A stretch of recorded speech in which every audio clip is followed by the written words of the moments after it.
Ok.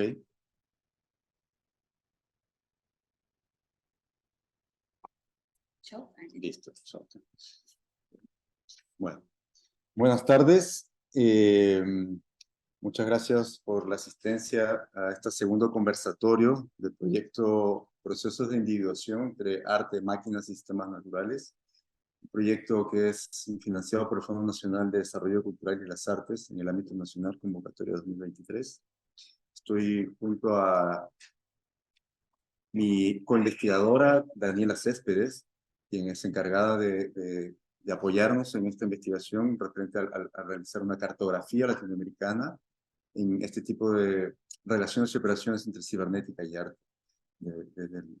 Y a la vez tengo también el honor y el gusto de estar al lado del doctor Roberto Rubio, quien es director del Centro de Estudios Mediales, quien también generosamente nos entregó este espacio para poder dialogar y conversar frente a este proyecto que inició hace un par de meses atrás y del que, bueno, venimos trabajando y desarrollándolo también de acuerdo a lo que vamos dialogando con nuestros invitados en estos conversatorios. Me gustaría poder partir el diálogo haciendo una breve introducción o presentación del que trata este proyecto a grandes rasgos junto a Daniela. Y bueno, para eso preparamos un PowerPoint que me gustaría mostrar. Bien, si me permites. Ok, bueno, como les mencioné al inicio, este proyecto propone una perspectiva a través del arte digital, arte algorítmico, una perspectiva, digamos, tecnoecológica, a través de los objetos técnicos que desarrollan estos procesos creativos, ¿no? Desde un cruce teórico entre los conceptos de individuación, que tomamos del filósofo Gilbert Simondon, un concepto que él acuña en el año 1958, en su primera tesis doctoral, y a la vez sumamos este acercamiento de individuación junto a la noción de cosmotécnica del filósofo chino Yu Hui, que es una noción que él también toma desde Simondon y la extiende un poco hacia una tecnología localizada o regional. En este caso lo abordamos desde el aspecto latinoamericano.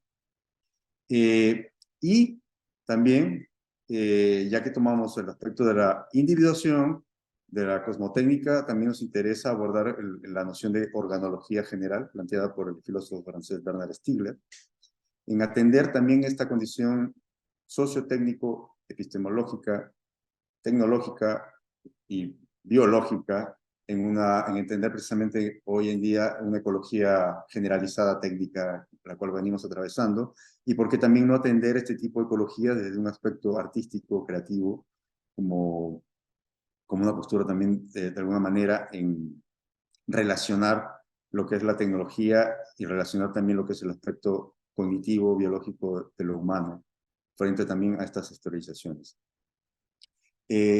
Luego, obviamente, de mi presentación, Daniela nos planteará dos también visiones que ella también incluye en esta investigación, que son el pensar I, precisamente este I, que significa este I entre arte y tecnología, que es una cuestión también que le interesa a YouTube, y Medio Camino, que toma a ella desde Barat y Bergson, para también proponernos un acercamiento a esta visión simondoniana, ontoepistemología, presenta la lógica intuitiva también de estas interacciones al momento de generar obras con máquinas o con algoritmos.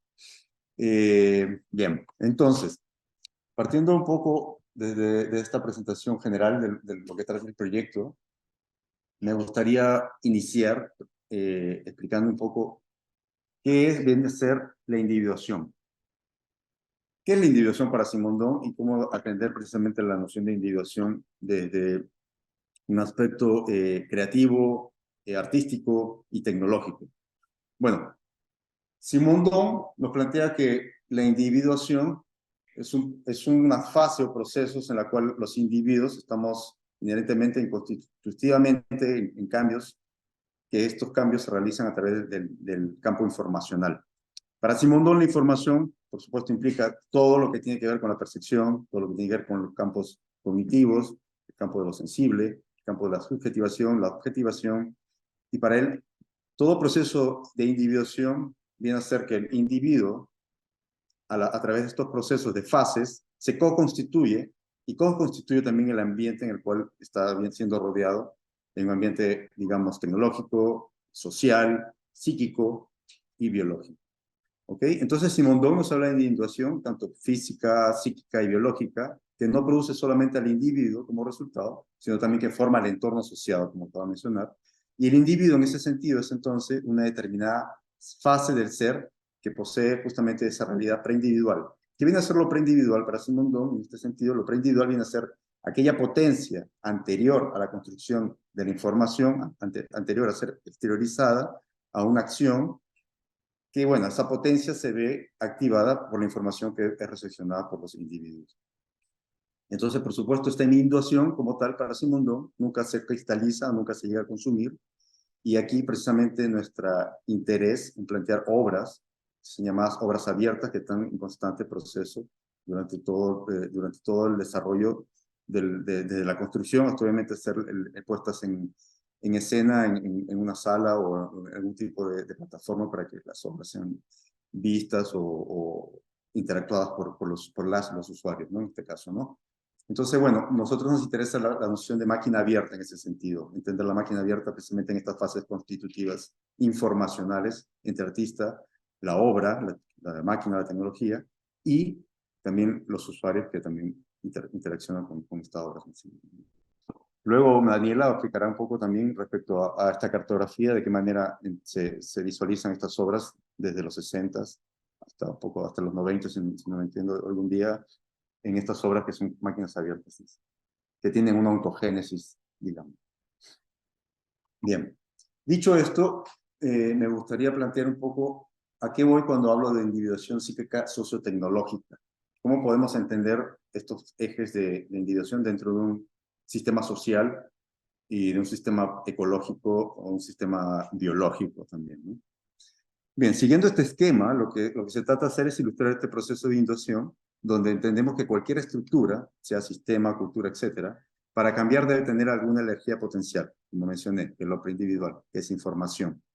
Esta estructura, en otros términos, nos muestra que debe producir el estado de tensión que le permite emerger, de modo que en cierto sentido nunca se concreta en una unidad o una entidad homogénea, sino en una tensión constante que caracteriza los procesos de este equilibrio, que es la relación informacional. Vuelvo a repetir, ese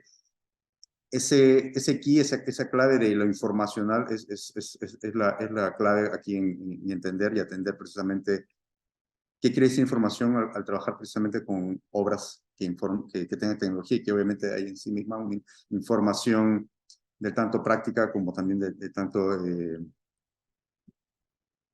epistemológica y del tanto también de subjetiva y bueno, del tanto también del aspecto también de la obra de arte en sí misma, ¿no? Bueno, y para mantener esta tensión, el individuo, sea vivo o no vivo, en este caso debe contribuir activamente al mantenimiento de sus condiciones constitutivas y debe ser capaz de prosperar en relación a sí mismo. Y su plasticidad, digámoslo así, o capacidad de cambio dependerá de la presencia de un margen de determinación o potencialidad. Así, a menos que estos individuos hayan alcanzado un estado definido de estabilidad, siguen siendo susceptibles a nuevas transformaciones dentro de los límites impuestos por condiciones constitutivas. No obstante, para cerrar esto, no se ha alcanzado tal estado de estabilidad y puede volver a convertirse en energía si entra en una relación de tensión con otro individuo. Energía, entendamos que la energía viene a ser la información transmitida en una acción, nuevamente como mencioné al inicio. Lo que hace precisamente el campo de lo metaestable, la metaestabilidad se produce entre esta operación de apertura entre lo biológico y lo no biológico. Bien. Entonces, desde el modo de existencia de objetos técnicos de Simondon, que es la segunda tesis posterior a la individuación, también del año 58, que se sostiene sobre tres bases filosóficas que la tecnología tiene una naturaleza relacional.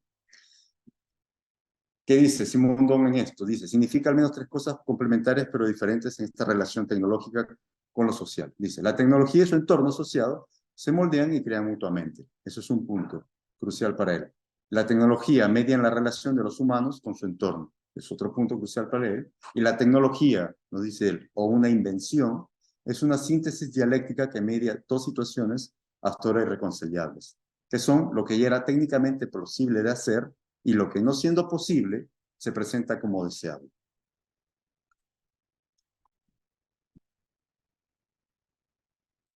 Ok, en ese sentido, nos queda también plantear que la metodología de esta investigación fue de un carácter interdisciplinario, ya que también trabaja desde el campo de las artes, la filosofía, la informática, el estudio de los medios, la ecología y la teoría de información, desde un enfoque ontológico. En ese contexto, nos resulta clave poder hablar de ecologías híbridas. Híbridas, desde un sentido simbiótico entre lo biológico, individuos orgánicos, lo histórico, lo cultural y lo tecnológico, como en el caso de máquinas o agentes artificiales hoy. Y ecológicos desde un sentido organológico. Luego voy a basarme qué quiero decir con este término organológico. A partir de esto último, lo que se intenta develar es que nos encontramos en los albores de una nueva época organológica, como nos plantea el filósofo francés Bernard Stiegler. Precisamente, una de las cuestiones epistemológicas claves que plantea la organología general, planteada por Stiegler, es la relación entre lo orgánico y lo inorgánico. Y por otro, es necesario considerar la hegemonía de un pensamiento científico moderno que se encuentra a la raíz de una profunda crisis de la diversidad epistemológica, ecológica y tecnológica que hoy enfrentamos. Ante eso, como nos muestra la imagen en la pantalla, el filósofo chino Yu Hui nos señala que el pensamiento científico quiere mejorar las capacidades de los sentidos, mientras que el pensamiento filosófico quiere desarrollar otros sentidos, y justamente en el arte, donde ambos pueden unirse. Por lo tanto, para Yu Hui, la relación entre arte y tecnología aún no está determinada. Y precisamente en esta nueva determinación es que basamos nuestro proyecto de investigación hoy en día.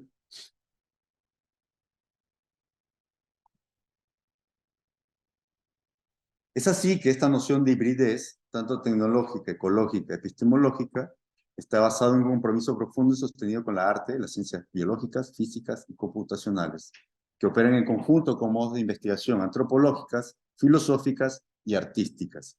Esta investigación interdisciplinaria pretende abrir la pregunta de qué pasa si no nos limitamos a preguntarnos cómo la tecnología transforma el concepto de arte, sino que intentamos hacer lo contrario y nos preguntamos cómo el arte puede transformar la tecnología.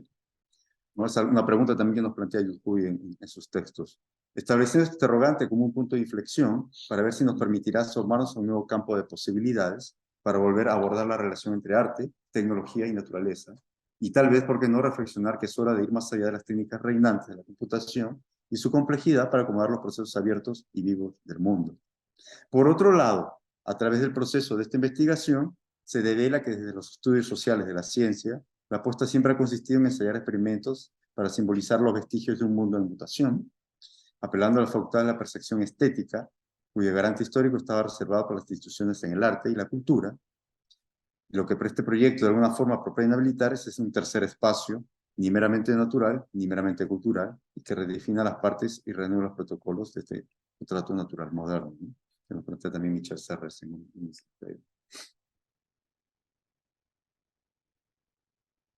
Bien. Los enfoques, entonces, podemos decir que estos enfoques nos permiten abrir las siguientes preguntas que nos propone Yu Hui con su propuesta cosmotécnica, ¿no? La primera sería, podemos plantear o cómo puede surgir una cosmotécnica latinoamericana? ¿Y con qué intereses se podría poner en evidencia dentro del campo del arte? ¿Y cómo se relaciona justamente una cosmotécnica con mundos plurales? ¿No? Lo que está claro, dejemos claro lo que nos propone Yu Hui, es lo que cosmotécnica implica. Nos dice, primero, la unificación del orden cósmico y el orden moral a través de actividades técnicas. Segundo, nos dice el relativismo del concepto de tecnología a través de la interrelación entre actividades técnicas como visiones culturales. Y tercero, que las cosmologías son históricas y cambian con el tiempo. Por ejemplo, como la concepción andina de las montañas, ¿no? Los apus, para algunos, ¿no? Donde llevan precisamente los rituales, muchos rituales hasta hoy en día, ¿no? Sin embargo, estas tres características principales plantean algunas dificultades también que tratamos de desarrollar en este proyecto, que son, ¿qué es un orden cosmológico y cómo se puede conocer? Lo otro, en su libro La cuestión de la tecnología en China del 2016, Hui comenzó sus reflexiones hablando de cosmologías míticas como manifestación de una visión del mundo local. Pero se abre una pregunta, ¿pero las cosmologías no están ya mediatizadas por la tecnología? Es una pregunta que también nos tratamos de responder y preguntarnos aquí. La unificación de la cosmología con la ética a través de actividades técnicas es en sí misma paradójica, por lo tanto, ¿no? Es decir, Es difícil definir actividades técnicas si no existe un entendimiento universal de tecnicidad como tal. En otras palabras, una de las poderosas características del concepto de cosmotécnica es su capacidad particular, la idea de una cooriginación de mitos y tecnología. Por otro lado, también nos plantea Jude Hui que no existe un destino sin cosmos. Sin embargo, si seguimos el enfoque de Simondon, no podemos captar el cosmos, el universo, sin la mediación de la estética. Esta mediación, que bueno, sería también una tecnoestética, ¿por qué no? Esta mediación pasa por el filtro de la cultura y por tanto por las soluciones técnicas que posee cada cultura para dar sus propias apariencias, ¿no? Hui explica que el concepto de cosmotécnica se refiere a la idea de diferentes culturas y épocas tienen diferentes formas de pensar sobre la tecnología. El enfoque que se trata aquí en este trabajo es revelar cómo este técnico explica la cooperación de las reacciones técnicas, morales, ecológicas y sociales en el siglo XXI, emergiendo dentro de las localidades específicas. Para este caso, bueno, Daniela nos mostrará algunos países latinoamericanos en ese sentido, ¿no? El Occidente en ese sentido también impuso ideas de progreso y supuestos que muestran una modernidad que está totalmente condicionada por la globalización de la red, ¿no? Que conecta lo local con lo global y supuestos que nuestra modernidad está totalmente condicionada por la globalización que menciono, ¿no? Y hacer preguntas críticas sobre ratificación, vigilancia y generación de conocimiento hoy en día también es otro planteamiento en este proyecto, ¿no? Es así, bueno, que para cerrar esta parte, decir que Hui nos manifiesta que toda cosmología son siempre cosmotécnicas, ¿no? Esto significa que lo cosmológico nunca existió como teoría pura, siempre fue ya un ente técnico racionalizado en el mundo, parcialmente determinado tanto por la geografía como por su historicidad. Bien, entonces, cuando planteo yo y hablo de la noción de organología general, ¿qué quiero decir al respecto? El enfoque de organología general que es planteado por Werner Stiegler, y justamente para este proyecto se debe entender como el origen de una configuración que nos permita comprender precisamente la codependencia entre el ser humano, máquina y su política. Precisamente desde el uso de materiales basados en un enfoque organológico, podemos observar de qué manera dialogan, uniendo y ampliando el cruce identitario con el medio, que para Simondon llamó milieu, ¿no? Medio asociado. Que para el caso de esta investigación son analizados ocupando tipos de entornos que son interior, exterior y técnico, y vistos como estos mutuamente difractantes, lo que significa que nunca hay un medio, sino solo medios. A través de la producción de órganos técnicos, que es lo que llamó Stigler exosomáticos, y la producción de aquellos específicamente relacionados con la memoria, que lo llamó exoamnesia. Y está en relación con la interacción corporal humana. Dicho esto, podemos decir que ambos espacios son casos ejemplares de reflexiones críticas en torno al conocimiento científico, su producción y efectos de representación, pues contribuyen a instalar nuevas formas de contrato cosmotécnicos mediante la configuración simbólica de un tercer espacio, como mencioné anteriormente, de comprensión y sensibilización socioepistémica. Haciendo esta referencia al filósofo Werner Stiegler, quien siguiendo los pasos del paleontólogo André Ledor Ruffin, ha teorizado precisamente esta diferencia del humano como una epifilogénesis, o la búsqueda de la evolución de lo vivo por medios distintos de la vida. Podemos decir entonces que el humano se constituye en correlación con el dominio de la técnica, es decir, con la cultura, como condición previa para su propia evolución. En ese sentido, Stiegler busca llevar la lógica de la invención técnica a su punto extremo, el punto en que la distinción entre un quién inventa, y un qué se inventa, no se invierte simplemente, sino que se disuelve. De tal modo que debe decirse que es tanto el dominio humano como el técnico juntos lo que impulsa la evolución del humano, o más precisamente la coevolución del humano y la técnica. Y ahí justamente queda una pregunta abierta en cómo entender aquello dentro del campo de las artes digitales, las artes mediales, ¿no? Este tipo de arte que implica precisamente la construcción de tecnologías, como una génesis. Ahora doy el pase a mi colega. Bueno, Daniel. Bueno, en primer lugar, muchas gracias por estar acá. Gracias a Renzo por la invitación. Me voy a sostener en hartos autores, los voy a leer difractivamente, así que cualquier cosa después lo discutimos, ¿ya? Pero la perspectiva de la que voy a hablar hoy, como sale en pantalla, podríamos denominarla como una ontoepistemología, donde la realidad no está constituida por entidades independientes y un medio ambiente donde ellas conviven. Entonces no es la figura de una mesa de pool, que es el medio ambiente, con pelotitas, que podrían ser partículas, ¿verdad? Discretas, y este espacio, que sería el plano de la mesa. Desde esta perspectiva,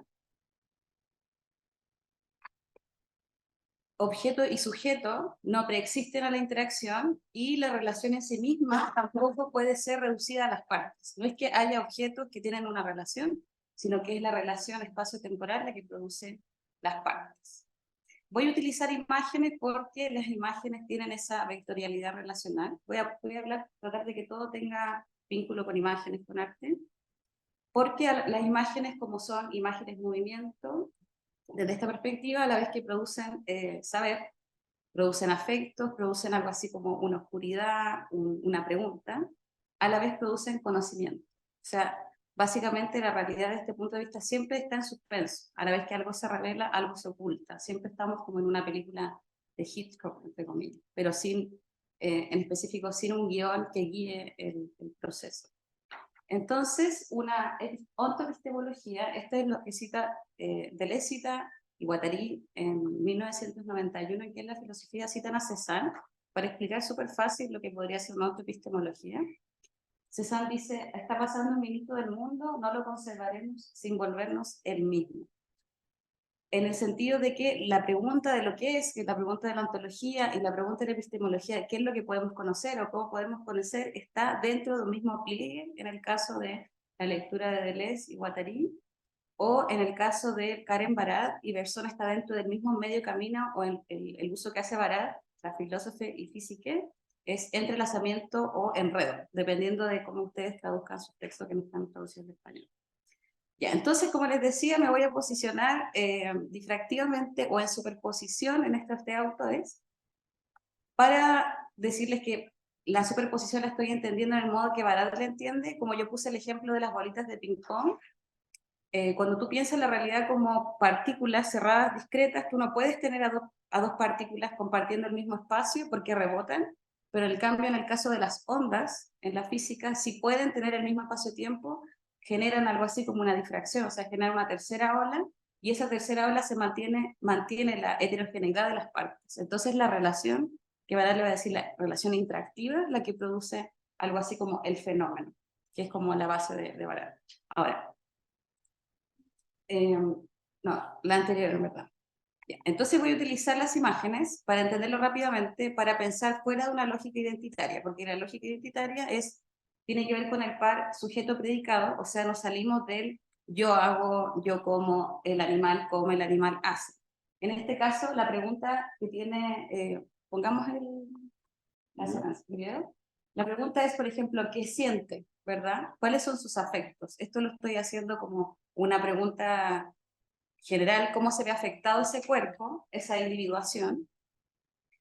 Y para responder esa pregunta tenemos que definir las dimensiones desde su movimiento. Por ejemplo, ¿lo ponemos uno?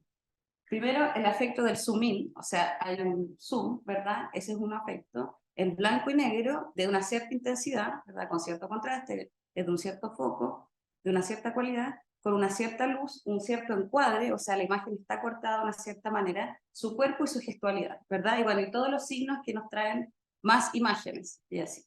O sea, básicamente la ontoepistemología del esoguateriano y también en Barad y también en Bergson va a tener que ver con la pregunta de cómo se agregan lo que existe en relaciones y dónde se producen los cortes.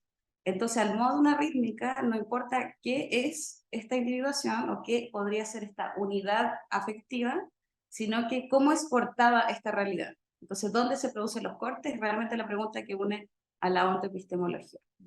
Entonces, para entender, lo estoy diciendo como un antecedente de cómo estoy mirando las obras que les voy a presentar después, ¿ya?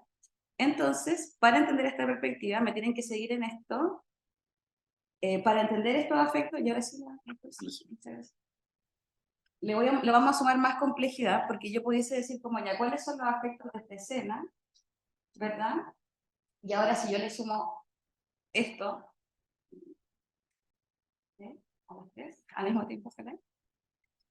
Ya no podría pensar, ¿verdad?, que solamente un afecto que está definido solo, sino que ya el afecto está en las relaciones que se establecen entre estas tres imágenes. ¿Se entiende? Entonces, por ejemplo, si yo pusiese una música como tenebrosa, pudiese pensar que la olla está envenenada, si pusiese una música de amor, pudiese, ¿no es cierto?, generar un efecto donde la relación cambia completamente. Si yo pusiese una primero y después la otra, pudiese cambiar también completamente lo que está pasando en esa unidad. Por eso que para Deleuze y Guattari, y lo plantean esto en Mil Mesetas, las individuaciones son acceidades, le dicen. Entonces, más que pensar que los individuos son sujetos, personas, cosas, Deleuze y Guattari tiene algo tan preciso que dice los sujetos, o sea, las acceidades son paisajes, son el invierno, el verano, los colores, porque precisamente tienen esta cualidad donde se mantienen individuales por sus dimensiones, pero tú cambias las dimensiones y cambias de naturaleza. Entonces yo podría cambiar la dimensión temporal y cambio completamente los afectos de esta escena. Ya, entonces, esta perspectiva ontoepistemológica de ontología relacional tiene distinciones con la cibernética, que es de lo que se trata también este proyecto. En primer lugar, ambos enfoques se trata de pensar un cierto tipo de organización, pero en la cibernética esta organización tiene que ver con un sistema, o sea, también hay un ir y venir, hay una recursividad, pero es diferente en cualidad y cambia de naturaleza desde mi punto de vista, porque en la cibernética siempre se preocupó por entender cómo estos sistemas se formaban para un cierto fin o para un cierto objetivo. Entonces, de alguna manera, la diferencia acá es que la composición en las autoepistemologías no tiene que ver necesariamente con un fin, con un objetivo, con un resultado, con un output. Ya, entonces, además, en las ontologías relacionales la composición no está centralizada. Ahora sí, la próxima, por favor. Y en la cibernética sí, la idea de cibernética viene literalmente de la idea de un barco, de un timón, de cómo mantengo el barco surfeando la ola, digamos, y que mantiene organizado el sistema. Entonces, ahora bien, incluso en la cibernética de segundo orden, donde el sujeto, o sea, donde el sujeto está incorporado en esta relación, y la cibernética de segundo orden es mucho más relacional que la de primer orden, aún así uno pudiese tener distinciones. Por supuesto, esto tiene que ver con autores, porque en Simondon no está tan presente eso, pero la idea de que la cibernética y las ontologías relacionales son como, tienen semejanzas, pero también distinciones, también tiene que ver con el paradigma liberal de la autonomía. Y en el caso de las obras que estamos viendo nosotros, la obra no tiene autonomía porque son interactivas y en la recursividad de su interacción también puede cambiar de naturaleza incluso. Entonces, más allá de una lógica del 0 y el 1, que es la pregunta de la aritmética, es la pregunta de la ontología, qué es lo que existe, qué es lo que está qué es lo que tiene existencia válida en el sentido de que esto está presente, lo que importa entonces es el medio camino. Esta es la frase que utiliza literalmente Karen Barad, dice, el universo siempre lo encontramos a medio camino. Spinoza también lo dice, cuando nos encontramos en la realidad siempre estamos al medio de las cosas. Bergson utiliza la misma expresión, a la mitad de la materia y la memoria, y Deleuze utiliza esto de devenires y multiplicidades. Desde esa perspectiva en particular, y estoy hablando de sistemas súper complejos, estoy mezclándolos en una bolsa, desde esta perspectiva en particular podemos hacer una cierta ontoepistemología de los I, o sea, de los entremedios, que tiene que ver más con los modos de existencia. Bueno, entonces estas relaciones es importante entender que son inmanentes al proceso, construyen su propio criterio y no funcionan en términos de semejanza o en virtud de una propiedad compartida, cuestión que ya es diferente, por supuesto, en la cibernética. Esta idea de las ontologías relacionales también está presente en la historia de las matemáticas. Esta no es una disertación de matemáticas, pero vienen de las relaciones cromáticas. Riemann ya lo decía, las relaciones cromáticas son relacionales en este sentido, y uno de los ejemplos en pintura, uno lo ve en Delacroix. Delacroix decía, dame lodo y pintaré la piel de Venus siempre y cuando pueda pintar a su alrededor los colores que yo quiera. O sea, la idea de que estas son composiciones en el tiempo relacionales, que si tú cambias de dimensión, de color, cambia completamente la naturaleza de la pintura, tenía que ver con ya estar pensando rítmicamente en capas de influencia y en capas de superposición en los términos de una onda, no en los términos de una partícula. Bueno, en Barad, como yo les adelantaba, esto tiene que ver con el modelo de onda-partícula. La luz puede ser tanto partícula como onda, dependiendo de cómo tú mires la luz. Entonces, dos partículas rebotan, no pueden estar en el mismo lugar al mismo tiempo, pero en el caso de las ondas difractan y producen una onda que germina en la interacción. Y el otro caso es el par verde-rojo, pero en realidad cualquier tipo de par de colores complementarios que funcionan en contraste. Si yo miro mucho rato el verde y cierro el rojo, veo el rojo, y etc. Por eso los médicos se visten de verde, porque así ven mucho el rojo. Esa es como la base de por qué existe ese tipo por qué los hospitales en general son verdes, para ver más la sangre, ¿sí? O hacer distinciones de rojo. Entonces, para ingresar a esta atmósfera de perspectivismo de relaciones, que como les decía, son estéticas del proceso, ontologías relacionales, en primer lugar es importante entender que cuando nos vinculamos con objetos técnicos, y aquí objetos por supuesto que lo podemos discutir después, a qué podría ser un objeto en una ontología relacional, cada objeto técnico nos impregna de su cualidad, cualitativamente de su lógica sensible, que es lo que yo les decía, las dimensiones que producen eh, que algo sea de esta manera y no tenga otro tipo de naturaleza. Entonces, cada objeto técnico nos envuelve con su ritmo en el encuentro. Entonces, esta es una lógica de siempre estar en un y, que era como lo que le adelantaba Ransom. Ensamblajes de máquinas que no son metáforas, no habría que encontrar los significados de los ensamblajes fuera del ensamblaje, sino que van creando sus propios criterios desde y las relaciones que se establecen. Entonces, en el caso cotidiano, por ejemplo, de estos videos, cuando la piel de nuestra mano y la textura de un vaso se unen por una curvatura. Y sentimos sed, y nuestra sed se siente como una esfera, y el objeto nos impacta desde un punto de vista giratorio. ¿Cuándo esto deja de ser un vaso? Cuando cambiamos de naturaleza en las dimensiones que tienen que ver con el punto de vista giratorio.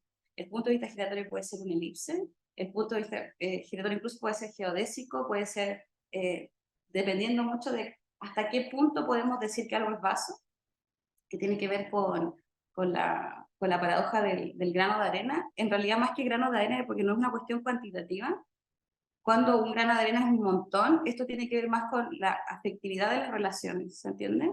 Esa es la gran diferencia que tiene que ver con el ámbito de los objetos y el ámbito de las relaciones. Mantienen ciertas dimensiones atmosféricas, que es lo que fácilmente les digo, como, ¿qué es lo que hace el verano-verano? ¿Qué es lo que hace un paisaje-paisaje? Cuando uno ve una película, cuando uno dice, bueno, esto es de Lynch, ese tipo de vínculo y relación atmosférica de actividades son las que producen individuaciones desde este punto de vista. Ya, entonces, a la vez esto en Barad y en Deleuze producen tanto la fuerza y la cualidad del movimiento como la forma que se construye. O sea, son proceso y producto a la vez. Y cuando nos vinculamos con objetos técnicos hay un esfuerzo estético de expresión coordinada que conlleva un estado de tensión o de intuición, que es un poco la dimensión política de este proyecto, que tiene que ver con si los objetos técnicos producen una cierta sensibilidad a la cual tenemos que adaptarnos, o en realidad hay un esfuerzo estético de expresión coordinada y el objeto técnico no está acabado y siempre hay un potencial, ¿verdad?, de que pueda ser utilizado de dimensiones diferentes y siempre hay un potencial que produce algo así, una tendencia diferente en él. Entonces, lo importante, como les decía, son los cortes que producen exterioridades, pero que son inmanentes, o sea, son cortes exteriores dentro del proceso. Ya, entonces la pregunta no es qué es la naturaleza y qué es la cultura, sino cómo en cada interacción producimos cortes donde se limita qué es natural y qué es cultural. En el poshumanismo, la relación entre naturaleza y cultura no es dicotómica, es precisamente producida en cada corte agencial, porque si históricamente en la historia de la filosofía o etcétera, la pregunta de la naturaleza es lo que es, o sea, se tiende a decir, esto es natural porque es propio, ¿verdad? Y lo natural de y lo cultural era lo histórico, lo creativo, lo que tenía cambio. Entonces aquí obviamente se pone en cuestionamiento eso y se acaba la dualidad dicotómica entre naturaleza y cultura, porque todo está realmente agente y moviéndose y produciendo cortes.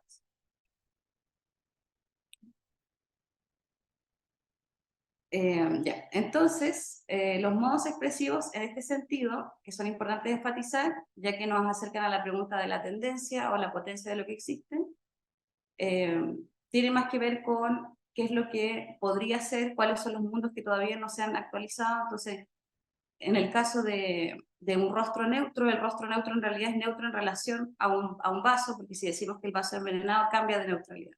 ¿Se entiende? Ya, entonces, a esto se refiere tanto Barat como Berzon cuando hablan de la expresión a medio camino. ¿Ahora sí? Voy ahí. Adelante. No, estoy bien. Esto para cerrar. Cuando hablan de la exclusión a medio camino, porque es un ente dinámico que va más allá del dualismo entre espíritu y materia, sino que más bien se concentra en la literalidad del entrelazamiento. ¿Sí? Ya, entonces,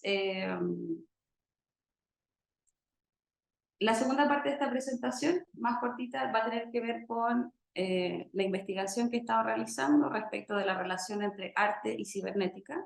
Muy brevemente, quizás decirles que en 1948 se crea oficialmente, obviamente, el término cibernética, cybernetics, para hacer referencia a teorías de control y comunicación. Eso es importante porque permiten comprender cómo opera la causalidad de organizaciones vivas y no vivas. Esto es en un libro de 1948 de Norbert Wiener. En su acepción etimológica, cibernética va a tener que ver con la navegación, o sea, los modos de navegación que mantienen un barco en un rumbo, ¿ok? Entonces aquí también puede ser una ontología relacional porque va a tener que ver con procesos de interacción compositivos entre la velocidad del viento, la cualidad del oleaje, los movimientos del timonel, pero aquí la distinción importante es que están supeditados a que el barco llegue a su rumbo, o por lo menos que el barco se mantenga en rumbo, ¿no es cierto? Ya, entonces, los sistemas cibernéticos dan forma a la información y a la vez integran recursivamente las contingencias en una estructura asociada a un propósito, que es la visión que ya tiene, de verdad, contemporáneamente de la cibernética. Bueno, entonces, en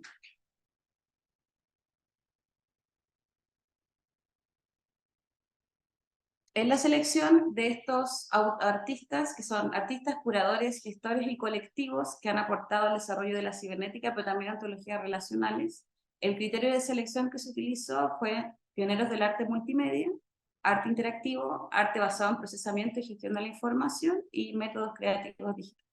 ¿Ya? Bueno, lo primero es Juan Downey. Juan Downey es un artista multidisciplinario chileno, pionero del arte interactivo en Chile y del videoarte. Estoy partiendo con el año 60, como se lee.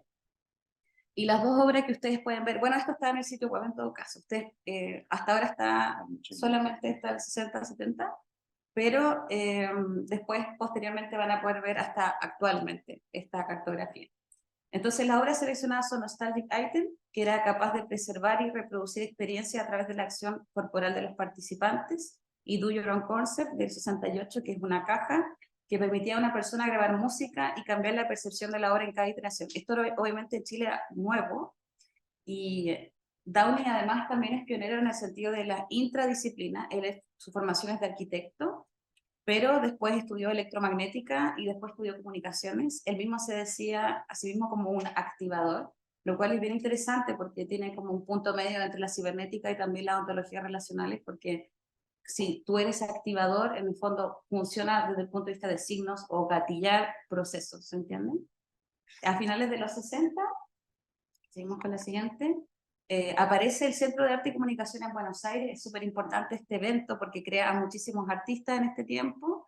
Está liderado por el curador crítico de arte y empresario Jorge Glusberg, y crean la primera exposición en Latinoamérica de arte cibernética en este año, que va a reunir artistas de todo el mundo, japoneses, británicos, norteamericanos, y se unieron para pensar la posibilidad de explorar cómo podría ser crear arte desde los ordenadores, lo cual es interesante porque empieza a cuestionar, por supuesto, la figura del autor. ¿Qué pasa si la coautoría la tiene un sistema operativo? ¿Qué pasa si la coautoría la tiene un sistema digital?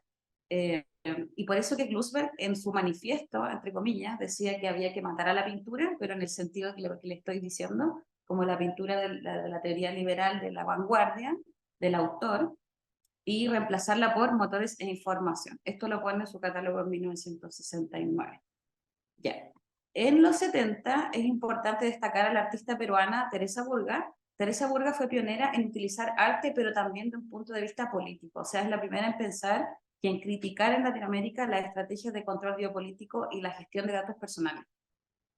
En esta obra, que es Autorretrato, estructura informe 9672, va a denunciar a través de sus propios datos los aparatos de control y opresión en las instalaciones, en distintos tipos de instalaciones conceptuales. Por ejemplo, ahí en la imagen ustedes ven como el informe rostro, que era fotografía frontal, etc. Y también hizo un informe sangre. Esto fue en el año 72. Y después, posteriormente, es importante hablar del artista brasileño Valdemar Cordeiro. Es bien importante Cordeiro porque denomina a este tipo de arte arteónica, él también es teórico del arte informático, y utiliza el arte informático a través del ordenador para, por ejemplo, en mi caso de esto elegimos esa obra porque es paradigmática en el sentido de que utiliza el rostro sufriente de una mujer vietnamita de la guerra de Vietnam, pero utiliza el ordenador para decir cuánto necesito de la composición dejar figurativamente, manteniendo lo que yo les decía al principio, la axialidad, o sea, que se mantenga como un paisaje, se mantenga la afectividad en la obra. O sea, todavía es, a pesar de que son puros números, todavía es una mujer vietnamita sufriendo. Entonces, es un antecedente. En Brasil, piensen ustedes que antes de que estuviera el arte cibernético, estaba el arte concreto, que también investiga a cierto punto lo abstracto, pero afectivamente. O sea, ¿cuál es el rastro mínimo de la afección que yo tengo que mantener en una obra? Ya, pasando ya a los 80, es importante Marta Minujín, que es pionera en el arte medial argentina, del happening, pero también con ella se inauguran las estéticas relacionales en Latinoamérica, donde los espectadores ya producen literalmente la obra, donde las obras cambian de naturaleza, de composición, de rítmica, y de sentido incluso, con la interacción con la audiencia. En específico, ella produce un laberinto que se llama Laberinto Minujinda en 1985, que ya tenía un antecedente en los años 60, donde el público tenía que decidir entre caminos, el camino de la inteligencia, el camino de la belleza, y el laberinto estaba compuesto por distintos tipos de interacciones que cambiaban en iteración y también en composición dependiendo de la acción que se realizaba. Bien. Otro referente en Latinoamérica que es importante es Eduardo Kac, obviamente, es referente del bioarte y del arte genético. Y es uno de los artistas más reconocidos en este ámbito. En el 89 crea el proyecto Ornitorrinco, esto junto a Ed Bennett en Chicago. Es pionero en el cambio de la telerobótica y la telepresencia, antes de que existiera Internet, digamos, como un sistema que le permitía a los usuarios de espacios públicos acceder a distancia a un robot móvil, o sea, podían comunicarse con el robot de forma inalámbrica y modificar la ubicación que tenía.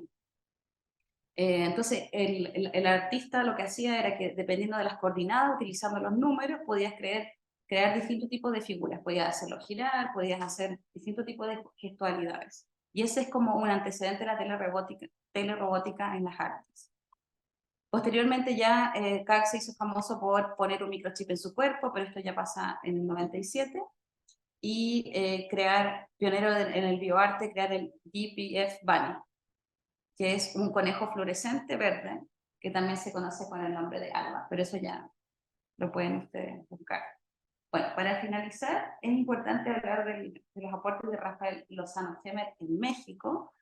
En 1992 crea la Surface Tension, que es una interacción interactiva en la que la imagen de un ojo sigue al movimiento de la persona, con, dice él, precisión orwelliana, como sale ahí.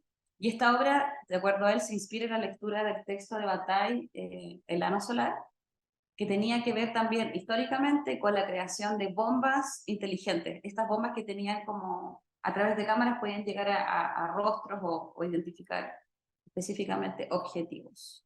Bueno, todos estos artistas también son, para finalizar, ejemplos de por qué el arte cibernético también es un tipo de arte donde se mezclan las disciplinas. Rafael Lozano Gemer estudia química y física en la Universidad de Montreal y también estudia artes, pero después se hace artista electrónico. Eh, sí. Y finalmente Gilberto Prado, que tiene que ver en los 90. Gilberto Prado lo que hace es que crea 4 dispositivos, tenían y terminales interactivas donde tú podías como en conjunto con la pantalla, ¿verdad? Y tenía como una disposición 3D, digamos, y esa es la gran diferencia de Gilberto Prado con otro tipo de arte interactivo, porque en el arte interactivo tú tenías a la disposición del museo en general en horizontal, en cambio él cambia la disposición del museo y genera, por supuesto, otro tipo de arte interactivo, muy parecido al de Minujín, en donde tú podías, en conjunto con 9 terminales, producir distintas pantallas táctiles que estaban en interacción con el público. Listo. Gracias.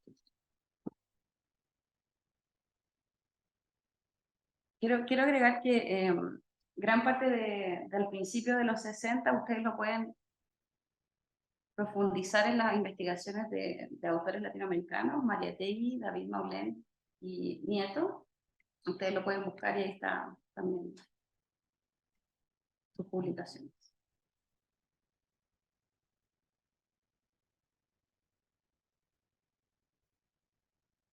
Bueno, para concluir, es decir, que estos ejemplos de obras que nos mostró Daniela anteponen dos ideas a pensar frente al aspecto antropotécnico hoy en día.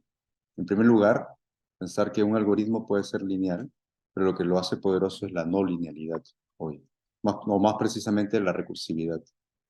Decir que justamente lo recursivo, la recursividad se puede identificar en la máquina de Turing y en la función recursiva general de Gödel, ¿no? Ese es el segundo teorema, que son los fundamentos teóricos de la computación hoy en día en la actualidad, ¿no? Y en segundo lugar, el algoritmo, decir que toma el relevo de la idea de arte conceptual, y esto es precisamente lo que hace necesario reflexionar sobre la relación entre el arte digital y el arte conceptual, entre el arte digital y su propio medio.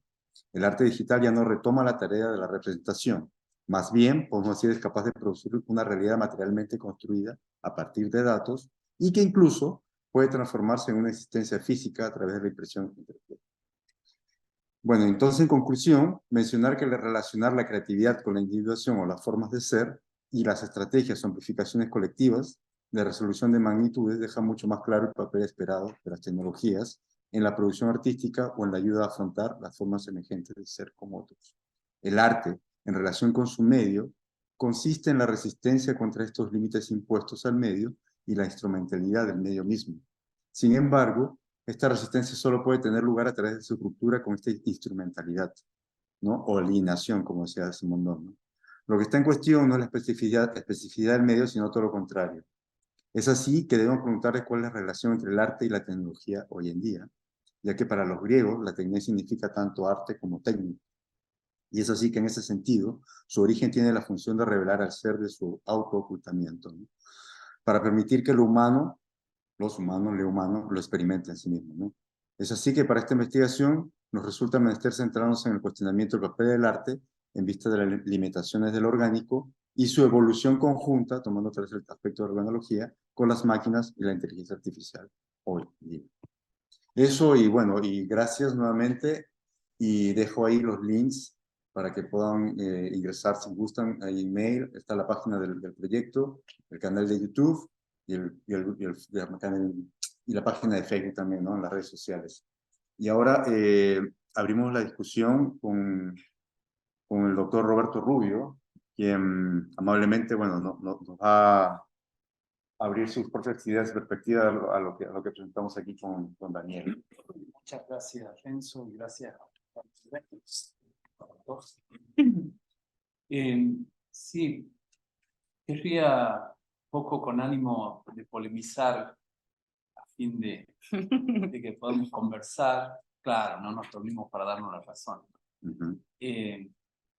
Querría polemizar en algo, pero desde dentro, es decir, no por oponer una visión ajena en este punto, ¿no? Sino tratar de entender el planteo que han ofrecido desde dentro y a partir de allí entonces sí movilizar una discusión. Entiendo el enfoque que podemos llamar comparar un realismo agencial o realismo performativo, el énfasis en en fin, estas operaciones, en esta performatividad, en este proceso, ¿sí? Y también el énfasis en una mirada que dice, ojo, no hay que separar de antemano como instancias ya cerradas, cultura, naturaleza, tecnología o arte, hay que tener un enfoque de proceso, de relaciones, dinámico, ¿sí? Y entender con base en ese proceso y en el dinamismo propio de ese proceso y atendiendo a ello, entender a partir de allí cómo van surgiendo, podríamos llamar así, individuación, ¿no? Para enganchar con Simondon. Eso lo entendí y de acuerdo, digamos, me parece un enfoque interesante y que puede ser muy productivo. Ahora bien, profundizando ese enfoque, plantean una idea que me parece interesante, pero que quiero, digamos, polemizar un poquito, que es la idea de corte. Dice, bueno, hay cortes inmanentes a este proceso, cortes que producen exterioridades. No hay una exterioridad al proceso mismo. Las exterioridades solo cobran sentido y validez desde el propio proceso y hay que estudiarlas atendiendo a ese proceso. Por lo tanto, en cierto contexto, una distinción entre lo cultural y lo natural es un corte, pero que hay que entender en ese propio proceso. Perfecto. Todo eso lo entiendo. Ahora, me da la impresión que esa idea de corte, al menos tal como lo han planteado, está muy vinculada o es muy subsidiaria de la cinematografía del siglo XX. O sea, del cine tal como se conoció en el siglo XX. Esto es, no lo dijeron así, por eso viene la polémica, pero me da la impresión de que hay una idea de fondo y es que el montaje, entendiendo los cortes como la técnica del montaje con la tecnología del cine del siglo XX, del cine en su nacimiento y su consolidación, que esa es la idea, es decir, los cortes a la luz de los cuales distinguimos entre cultural, natural, etcétera, ¿sí? Estarían operando, digamos, conforme las operaciones técnicas cinematográficas del siglo XX. Y ahí es donde yo digo, quizá habría que actualizar el diagnóstico, porque hay una cantidad de operaciones que ya no llamaríamos ni siquiera cinematográficas, que son propias de las imágenes sintéticas o de lo que otros llaman imágenes operativas, con Farocchio o el propio Parica. Bueno, esas operaciones de las imágenes, para la redundancia operativa, no me parece que sean o estén en la línea del montaje. Es otro tipo de operaciones, es otro tipo de producción de imágenes. Vistas así las cosas, yo diría, ¿no sería también interesante pensar, ya no desde las operaciones fundacionales de la cinematografía en el siglo XX con el montaje, sino desde las operaciones que conlleva el régimen de las imágenes técnicas, a partir de ahí pensar lo que llaman cortes? Para mí, obviamente no estoy de acuerdo con lo que estás diciendo, porque no es una metáfora del cine la idea de corte. No dije metáfora. Pero no viene del cine. Yo utilizo el cine porque me parece que funciona en términos como para que uno tenga una imagen de las actividades, sobre todo porque cuando uno utiliza el cine en términos de la temporalidad. En realidad, la palabra corte para Barat es distinta que para Deleuze y Guattari, pero uno pudiese ver un espíritu similar. El corte para Barat tiene que ver con algo en la mecánica cuántica, en específico, que tiene que ver que cómo el corte es el que produce el espacio-tiempo. O sea, cómo es el corte en particular es el que produce el espacio, ¿se entiende? No, en el pero cual... no sé de mecánica cuántica, pero bueno. Porque todo esto empieza con la idea, ¿verdad?, de que la onda, a diferencia de la partícula, puede tener superposición en el espacio-tiempo. Dos ondas. ¿Se entiende? Por ejemplo, tú tienes una partícula y tú la mides, ¿sí? Hay un tipo de medición que produce el efecto de que la luz sea partícula y hay otro tipo de medición que produce que la luz sea una onda. Entonces, esto en física cuántica es como, entonces la luz es una onda o una partícula. Y la respuesta de Barat es ambas. Es tanto partícula como onda. Lo que pasa es que lo que cambia ahí es el modo de medición y lo que nosotros estamos produciendo como realidad. Entonces, dicho así, lo primero es que la ontoepistemología de Barat, todo lo que existe está en movimiento. En ese sentido se parece a Bergson, ¿entiendes? Todo lo que existe está agenciando todo el rato. Ahora, esa agencia no es racional, no es una agencia que está, obviamente, voluntariamente pensado en un yo, no tiene fundamento en alguna parte localizada, pero todo lo que existe está agenciando y la agencia siempre es un corte de la realidad. En el fondo, que tiene que ver con Bergson, de cómo se actualiza lo virtual y en la actualización yo tengo que excluir del fenómeno algo. Ahora esa exclusión no es una exclusión de lo real, sino que es una exclusión de corte, como literalmente rítmico. ¿Entiendes? Como en una melodía yo tengo que hacer cortes rítmicos y producir una iteración. ¿Entiendes? Entonces, más que una metáfora del cine, sí, la manera en cómo piensa Barat más va a tener que ver con una melodía, puede ser, es mucho más preciso pensarlo así, porque en el fondo, y que ni siquiera tiene que ser melódica, porque la idea de de los cortes tiene que ver con cómo lo continuo puede ser discontinuo incluso, porque la idea del cine es mantener, la idea del montaje en el cine es mantener una continuidad. O sea, el montaje en el cine es como, si creemos que estamos viendo una película es porque en algún punto hay una continuidad entre una imagen y otra. En este caso, en el realismo agencial, no necesariamente hay una continuidad, hay discontinuidades entre continuidades. Entonces, para poder explicarlo con una imagen, Barat lo que está tratando de decir es que en cada momento que la realidad se está haciendo a través de corte. Y ese corte queda excluido inmanentemente en lo que se le da importancia en el fenómeno, pero después puede volver, ¿entiendes? Entonces tú generas cortes que van generando formas en el espacio-tiempo. Creo que tengo una imagen donde, pero es en otro Power, que tiene que ver con, en el fondo, el corte no es la perspectiva como imagen, sino que es precisamente, si por ejemplo algo se mueve así y yo lo miro así, así, así, y voy cambiando, el corte es todo eso. O sea, es una perspectiva, ¿me entiendes? Como tanto esto, como esto, como esto, ¿me entiendes? Va produciendo el espacio en la medida que genera algo y va produciendo las imágenes a través de las cuales tú puedes. Entonces, más bien, el corte sería... ¿Qué operación artística verías tú más cercana a esto que me estás explicando sobre corte a partir de Barat? ¿O cómo Yo una creo que toda operación la... artística podría de alguna forma conducirnos hacia esos cortes? No sé si puedo... Sí, sí, respecto a tu pregunta, sí, la relación con lo que plantea Daniela con la operación artística, yo justamente creo que surge a partir de la ontogénesis de la obra misma.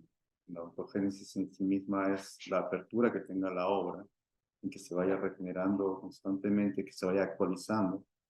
Entendiendo justamente esa actualización, no como una posibilidad, sino una actualización, según entiendo que tú lo ves, de la cuestión de Deleuziana, de lo que es la frente a lo posible.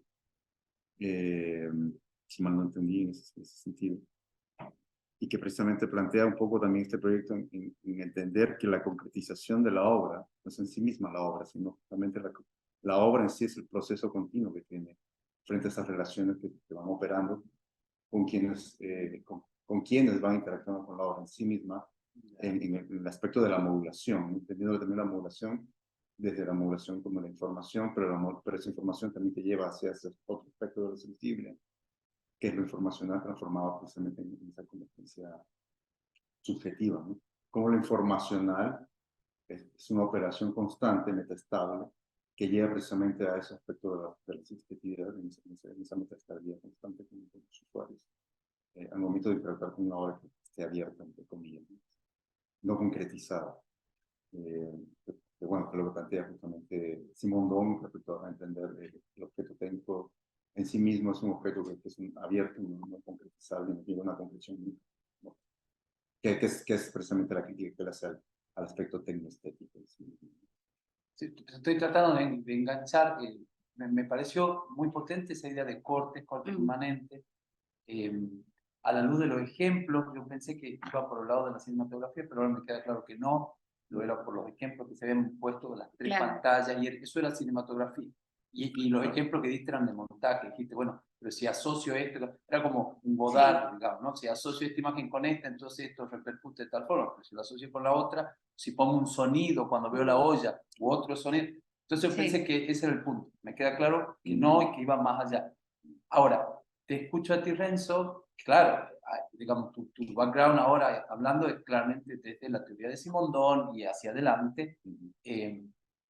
Estoy tratando de conectar el planteo sobre cortes que generan una exterioridad dentro de un propio proceso con, bueno, todo el, digamos así, el vocabulario simondoniano, ¿no? De estabilidad, metaestable, potencia, energía, información, etc.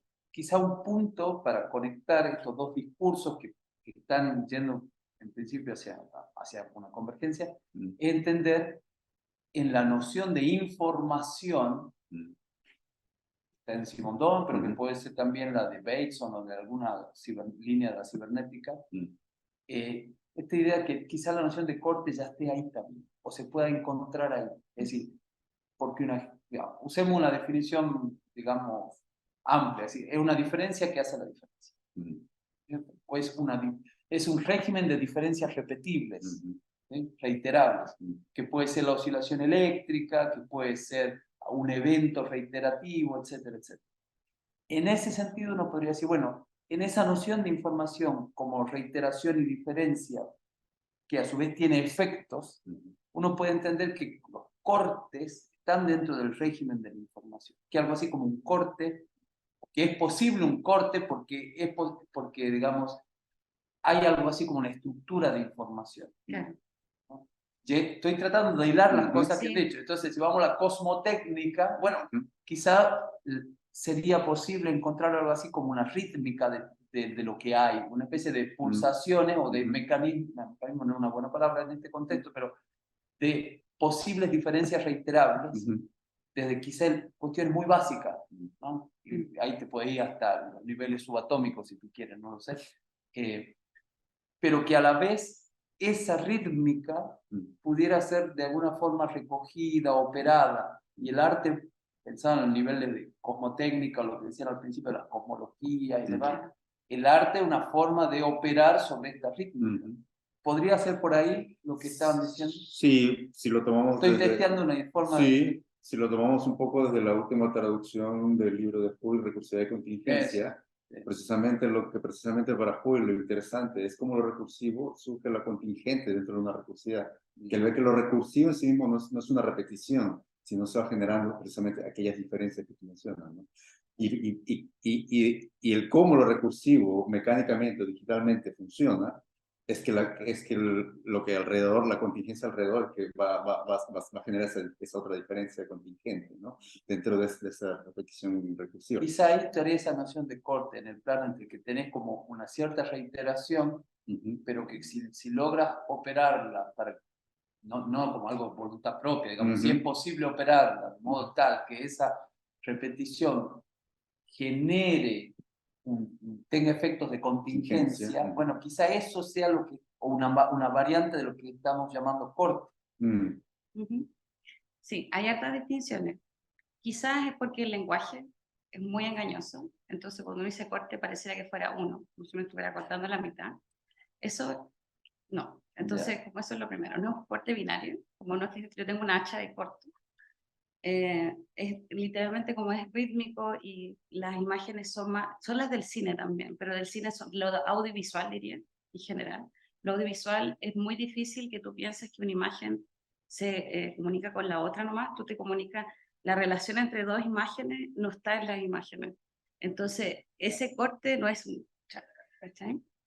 Ya, eso es lo primero. Entonces, el corte agencial no es el corte arborescente que va como distinguiéndose en esto no, esto sí, esto no, esto sí. Que quizás sí las imágenes de la cibernética en algunos autores, que son cortes de 010101.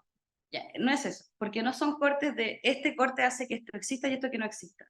Por eso que la pregunta sobre qué existe o qué no existe, la del 1 y el 0, no es importante acá.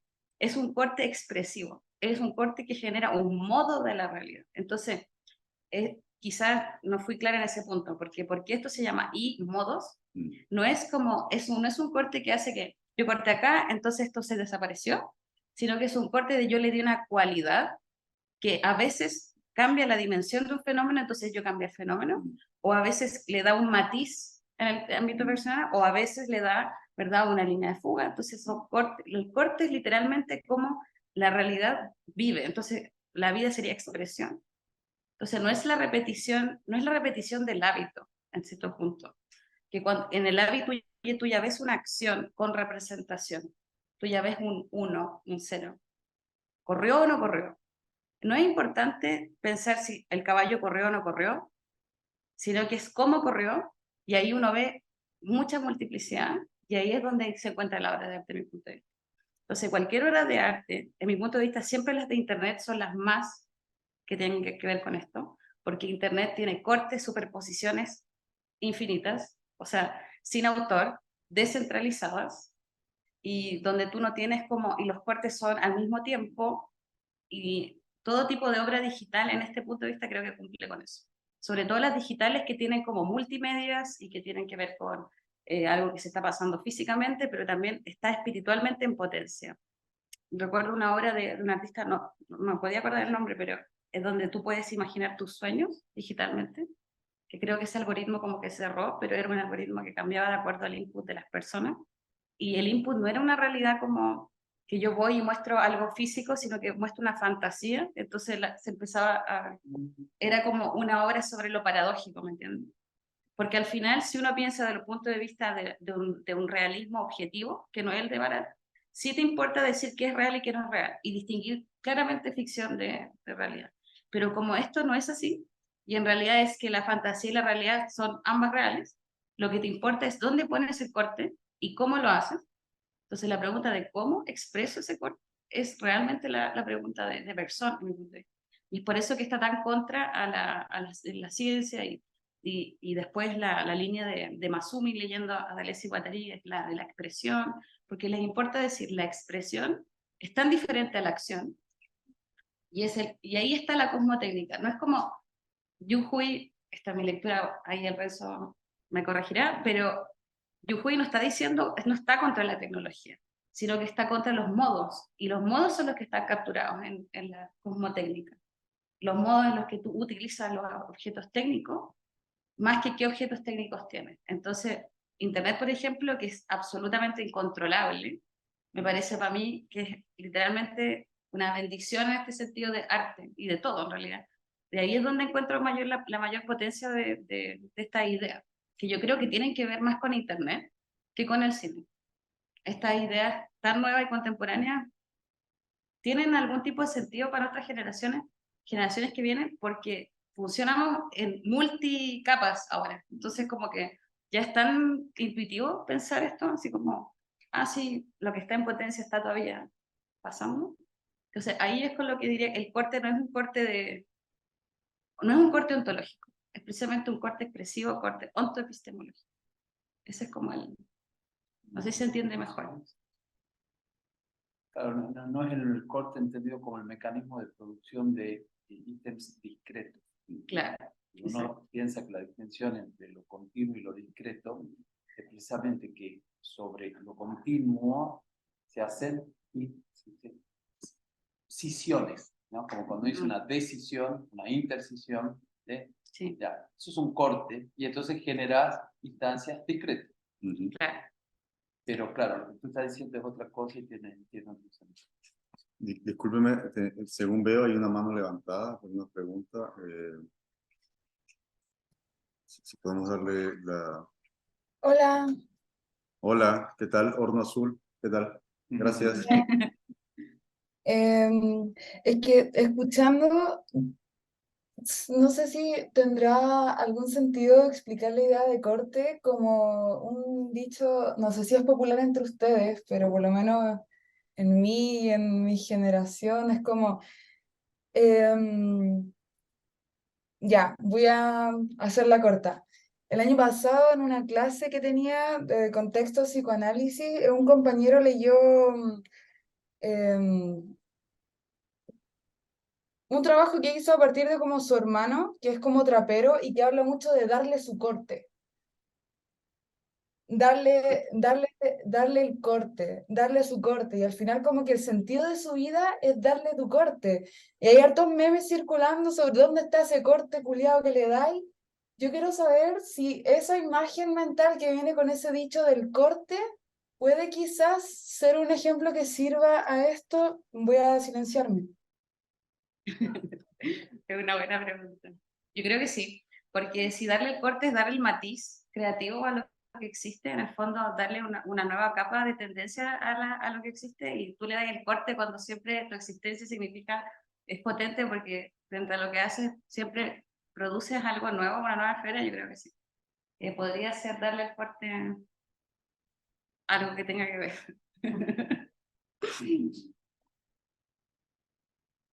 Mejor intervención.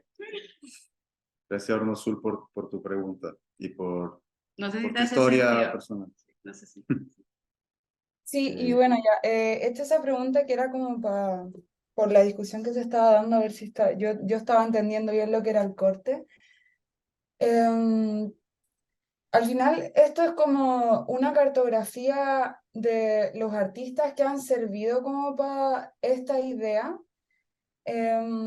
pero yo venía aquí como a preguntar cosas sobre la individuación, en el sentido de que a mí no me termina de quedar claro si es que la individuación es como una cosa que estudiamos porque es como, ya mejor voy a partir de donde lo entiendo yo. Yo lo entiendo como una versión mejor que subjetivación, como, no sé, estoy ahora sistematizando una cuestión de etnografías de niños con TDAH, ¿ya? Y, y tengo como que diferenciar la manera singular en que como que los niños son más subjetivizados o individuos, ¿no? Como el concepto de individuación de Simondon, que sería como un poco más como los niños con sus potencialidades, como interactuando con sobre todo las tecnologías.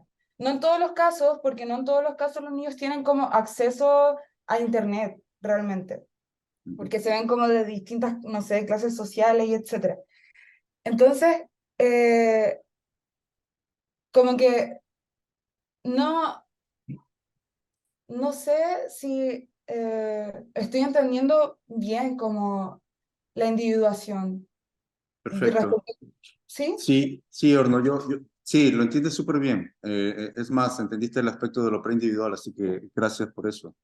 Y en sí, lo preindividual para Simondon y para su teoría de la individuación, precisamente es esa potencia que tenemos todos los individuos, todas las individuos, en el sentido de que cómo se activa aquella potencia desde un campo informacional. Como mencioné al momento de mi presentación, lo informacional es todo, es lo que tú observas, es lo que tú tocas, es como con quienes tú te relacionas. Por eso Simondon habla de individuaciones psíquicas, sociales y biológicas. Él atiende precisamente el campo informacional que él toma de la cibernética de aquel momento, en que todo se va a traducir a una información como tal, y esa potencia se va a ir reconstruyendo en cada momento, en cada segundo en la cual tú estás relacionándote en tu entorno, que le llama el medio, ¿no? El medio asociado. Pero sin embargo, no implica solamente de que tú te individues, sino de qué manera también ese medio asociado, que es el exterior, se individua contigo. Y es ahí precisamente la potencia de la teoría de Simondon en entender precisamente de un nivel planteamiento ecológico como tal, un planteamiento ecológico entendido precisamente como una individuación biológica y tecnológica, ¿no? Porque precisamente mi relación con lo tecnológico va a transformarme a mí, pero también va a transformar aquel objeto técnico con el cual yo me estoy relacionando en este proceso de individuación. Va a ser una mediación constante entre tecnología y ser vivos. Y eso también va a repercutir, obviamente, en esta relación con otros seres no vivos, que pueden ser también naturalezas, etcétera, ¿no? Y es por ahí que justamente las obras que muestra Daniela tienen esa idea, esa potencia ahí de esa idea. No necesariamente son obras que estábamos conversando hace un momento con Roberto, porque bueno, estábamos hablando de un tema recursiva, que es un tema también que se puede plantear desde lo electrónico, pero mucho más evidente en lo algorítmico, porque aún no hemos planteado la cartografía de los años 2000 en adelante. Pero, sin embargo, bueno, está esa idea de lo que surge en esa recursividad a nivel de procesos que transforman la entidad que están en relación, pero también que se transforma la entidad en sí misma, ¿no? Y esa es precisamente una idea de simondoniana de individuación o fases constitutivas que no tienen un término, ¿no? Y es relevante eso porque también es entender y atender que nosotros como individuos nunca tenemos un término, nunca finalizamos en nuestro proceso, siempre estamos en constante individuación. Yo mañana no seré quién seré en 3 días, quién seré en una semana, un mes, etcétera, etcétera. Eso es un poco horno y gracias nuevamente. Y creo que por orden de tiempo nos quedan 5 minutos para finalizar, la hora y media. No sé si tú, Roberto, tienes alguna otra. No, agradecerles la presencia y también ser parte de la organización técnica, que han trabajado muy bien ahí. Muchas gracias también. Y nada, darles la palabra como para que vayan cerrando también las ideas que han planteado. Eso. Muchas gracias, Roberto. Bueno, agradecerte a ti también nuevamente por la invitación a este gran lugar, un gran espacio. Y agradecer a Daniela también por haber estado aquí explicando un poco también su visión, que para mí es muy potente y aprendo mucho respecto también a esa relación de los entes.